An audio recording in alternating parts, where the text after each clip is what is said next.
sarapan pagi dengan nasi soto, lanjut jalan-jalan beli telur abang. Luangkan waktu nonton video keluarga Lito, mereview kondisi terkini kota Palembang. Assalamualaikum.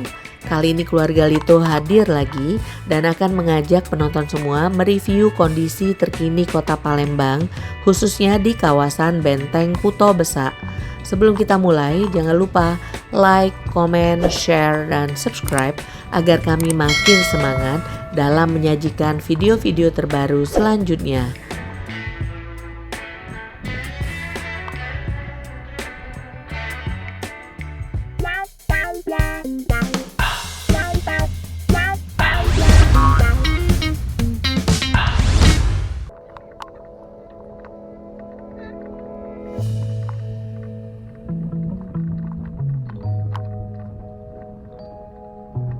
Benteng Kuto Besak atau dikenal dengan BKB merupakan satu-satunya benteng yang dibangun pribumi untuk pertahanan dan tempat tinggal atau Keraton Kesultanan Palembang. Kini, Benteng Kuto Besak menjadi landmark kota Palembang. Benteng Kuto Besak terletak di pusat kota, menghadap langsung Sungai Musi dan tidak jauh dari Jembatan Ampera. Benteng Kuto Besak mulai dibangun pada tahun 1780 dan selesai 17 tahun kemudian, yakni di tahun 1797. Awalnya, Benteng Kuto Besak berdiri di sebuah pulau yang dikelilingi sungai, yakni Sungai Musi, Sungai Sekanak, Sungai Tengkuru, dan Sungai Kapuran. Karenanya, terdapat 4 pintu atau gerbang di Benteng Kuto Besak. Selain di bagian depan atau utara, terdapat pintu atau lawang dalam bahasa Palembang di bagian samping atau belakang. Kemudian, 2 dari 4 sungai ini ditimbun oleh Belanda untuk pembangunan jalan dan kebutuhan pemukiman. Sungai Kapuran ditimbun Belanda sekitar tahun 1930-an dan kini menjadi Jalan Merdeka. Begitupun Sungai Tengkuruk juga ditimbun Belanda pada tahun 1930-an dan dijadikan sebagai jalan yang kini dikenal dengan Jalan Tengkuruk dan sebagian menjadi Jalan Sudirman. Pembangunan Benteng Kuto Besak merupakan gagasan Sultan Mahmud Badarudin Djayo Wikramo atau SMB 1 yang berkuasa sekitar 1724 sampai 1758. SMB pertama juga pendiri Masjid Agung yang pada masa itu disebut sebagai Masjid Sultan. Benteng Kuto Besak dibangun untuk menjadi keraton sekaligus pertahanan Kesultanan Palembang. Setelah Belanda masuk dan berhasil merebut kekuasaan, Benteng Kuto Besak dijadikan markas dengan sebutan Nieuwe Keraton atau Keraton Baru. Sedangkan Sultan Mahmud Badarudin II yang berkuasa saat itu bersama keluarganya diungsikan ke Ternate. Benteng Kuto Besak dibangun menggunakan bahan batu dan batu kapur serta bubuk tumbukan kulit kerang. Konon, sebagai bahan penguat tambahan juga digunakan putih telur dan rebusan tulang serta kulit sapi dan kerbau. Benteng berbentuk persegi 4 dengan ukuran panjang 290 meter, lebar 180 meter, dan tinggi 6,6 meter sampai 7,2 meter. Benteng Kuto Besak terus berdiri tegak hingga kini.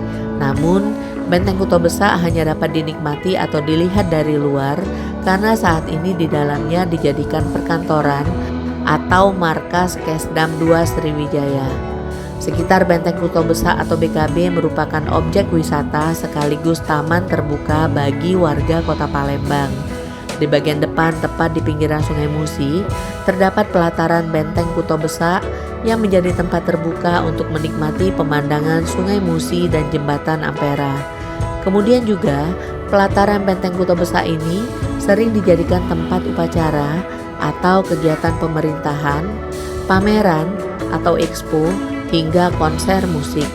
Selain pelataran, di sekitaran BKB terdapat banyak bangunan bersejarah yang menjadi tempat wisata, mulai dari Jembatan Ampera, Museum SMB kedua, Masjid Agung dan Sekanak yang dulu tempat tinggal bangsawan Kesultanan Palembang dan pusat perdagangan di masa kolonial Belanda.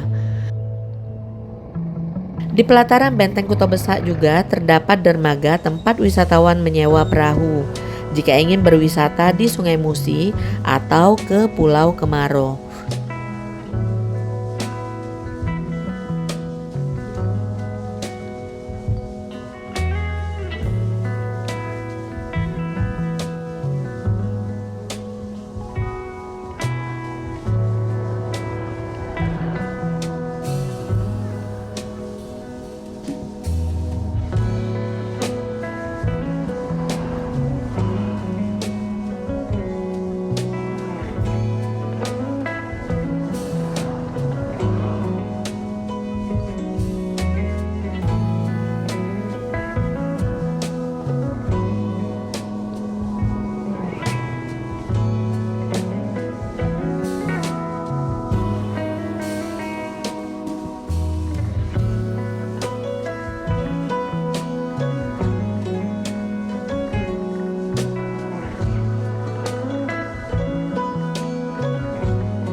Inilah review mengenai kondisi terkini Kota Palembang, tepatnya mengenai Benteng Kuto Besak atau BKB.